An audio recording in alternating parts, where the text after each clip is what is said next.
Rahmat Effendi kini telah ditetapkan sebagai tersangka KPK. Kasus suap yang membelit Rahmat Effendi. Rahman Hidayat ditetapkan sebagai tersangka dalam kasus jual beli jabatan di lingkungan pemerintah. Praktik upeti hingga jual beli jabatan di lingkaran pejabat negara bukan hal baru, dari pejabat pusat hingga ke daerah. Apa kerja cepat yang bisa dilakukan KPK?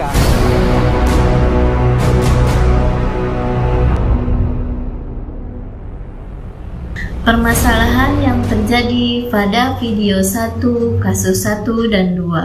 Pada kasus 1, Bupati Nganjuk Novi Rahman Hidayat ditetapkan sebagai tersangka setelah terjaring operasi tangkap tangan KPK tanggal 9 Mei 2021. Pada kasus kedua, KPK menetapkan mantan wali kota Tanjung Balai, M. Syahrial, dan sekretaris daerah Yusmada sebagai tersangka tanggal 27 Agustus 2021. Keduanya terlibat dalam lelang mutasi jabatan. ASN merupakan salah satu unsur yang sangat vital dalam menciptakan pemerintahan yang good governance. Tapi pada kenyataannya masih banyak permasalahan yang terjadi di lingkungan pemerintah. Salah satunya yaitu masih banyaknya jual beli jabatan yang terjadi di lingkungan pemerintahan. Seyogyanya hal ini tidak bolehlah terjadi, karena pada dasarnya mutasi pegawai itu sudah ada regulasi yang mengaturnya, yaitu dalam Peraturan Pemerintah Nomor 11 Tahun 2017 tentang manajemen ASN. Terkadang terdapat pula yang keluar dari jalur yang seharusnya, seperti adanya kasus suap, korupsi, dan yang lainnya. Hal ini pun terjadi di daerah Bekasi dan Probolinggo, di mana dilakukan bersama-sama oleh wali kota dalam kasus suap, jual beli jabatan, dan kasus pencucian uang.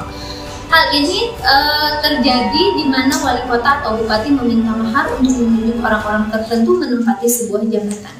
Dan ini tidak sesuai dengan prinsip akuntabilitas yang harus dimiliki oleh ASN. Dalam ranah digital, termasuk pada sistem pemerintahan. Indonesia mau tidak mau juga ikut dalam arus revolusi industri 4.0 tersebut. Setiap aparatur sipil negara atau ASN dipaksa untuk adaptif terhadap teknologi agar kinerja pelayanan lebih cepat, akurat, dan efisien. Bukan rasa malu menikmati hasil korupsi merupakan hulu yang penting dalam pencegahan tindak pidana korupsi. Pendidikan anti korupsi harus diperluas untuk melahirkan generasi masa depan yang anti korupsi.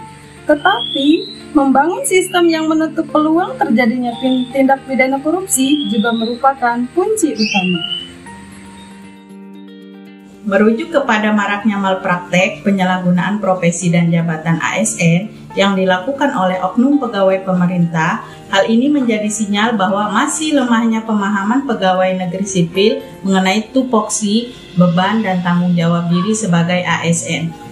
ASN mempunyai peran yang amat penting dalam rangka menciptakan masyarakat madani yang taat hukum, maka pegawai ASN yang memiliki fungsi sebagai pelaksana kebijakan publik, pelayan publik, serta perekat dan pemersatu bangsa, ASN harus memahami sistem manajemen profesi yang terukur dan terstruktur.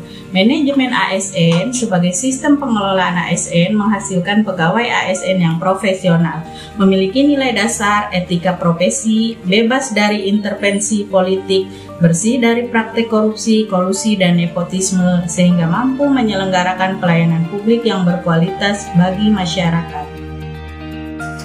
Pemerintah melalui Undang-Undang ASN Nomor 5 Tahun 2014 bertekad untuk mengelola ASN menjadi semakin profesional.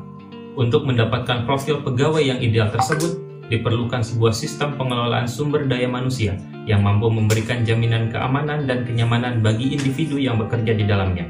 Maka sistem merit dibentuk untuk menciptakan kondisi tersebut.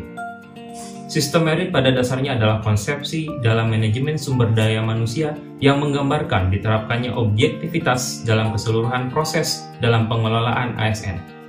Penerapan sistem merit dalam pengelolaan ASN mendukung pencapaian tujuan dan sasaran organisasi dan memberikan ruang bagi transparansi, akuntabilitas, objektivitas, dan juga keadilan.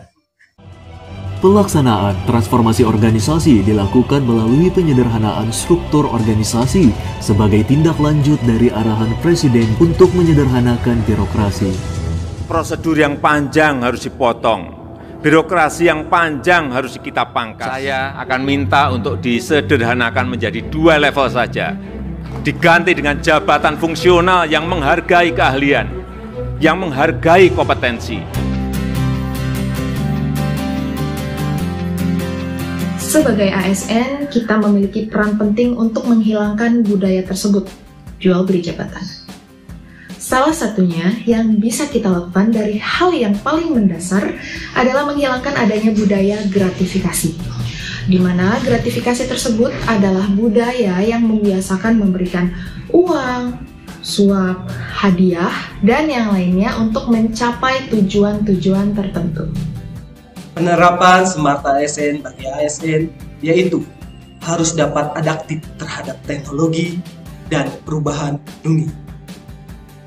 Sesuai dengan tujuan pemerintah pada tahun 2024 yaitu pemerintah berkelas dunia, maka ASN harus memiliki jiwa, pengetahuan dan skill seperti integritas yang tinggi, nasionalis, profesionalisme, berwawasan global, menguasai IT, bahasa asing, berjiwa hospitality, networking, dan entrepreneurship. Era persaingan global menuntut adanya birokrasi yang efisien, berkualitas, transparan, dan akuntabel, terutama terhadap prospek bidang investasi di Indonesia.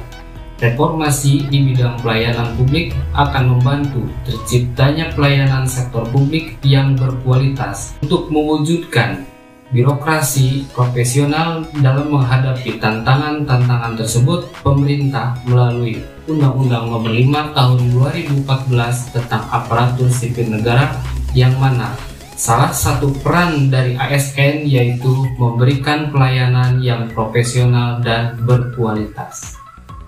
Dalam penerapannya, tujuan utama penyederhanaan birokrasi adalah peningkatan efektivitas pemerintahan dan percepatan pengambilan keputusan untuk meningkatkan pelayanan publik. Sasarannya sudah jelas. Birokrasi yang lebih dinamis, tangkas, dan profesional guna untuk meningkatkan efektivitas dan efisiensi dalam mendukung kinerja pelayanan pemerintah terhadap publik. Hal inilah yang mendorong pemerintah pusat terhadap pemerintah daerah agar segera melakukan penyederhanaan birokrasi guna tercapainya niat dan rencana yang baik ini.